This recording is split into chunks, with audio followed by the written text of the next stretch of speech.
Почитувани, ВМРО-ДПМН најостро го осудува вчерашниот инцидент во кој се промовираше мапа со голема Албанија, во чии граници има и делови од Република Македонија, на фудбалскиот натпревар во Скопски Чаир. ВМРО-ДПМН бара надлежните органи да го расчистат случајот и да го санкционираат побудувањето на националистичките страсти и ширење на етничката нетрпеливост. Ова е втор ваков случај на оспорување на територијалниот интегритет и суверенитет за кус период.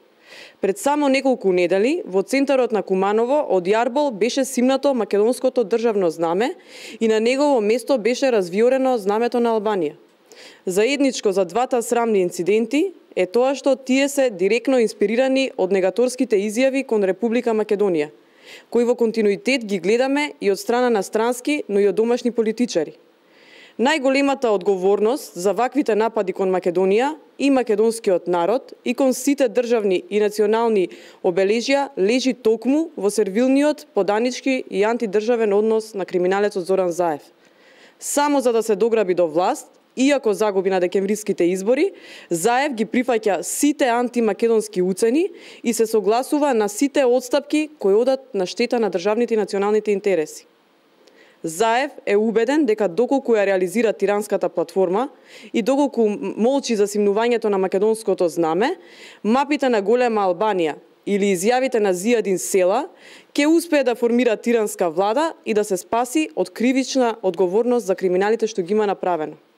Реализирањето на тиранската платформа ќе значи целосна двојазичност на Македонија, промена на знамето, грбот и химната, промена на името по грчки терк и федерализација на државата, што во крајна фаза ќе доведе до растурање на државата.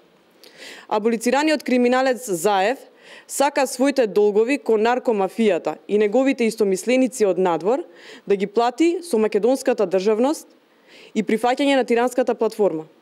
ВМРО-ДПМН апелира криминогената врхушка во врвот на СДС веднаш да ја отфрли тиранската платформа и да прифати нови парламентарни избори, на кои граѓаните ќе кажат што мислат за тиранската платформа.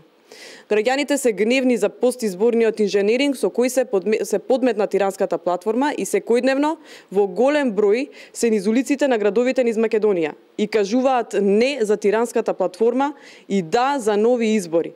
Затоа народот е на нозе. Затоа Македонија се буди.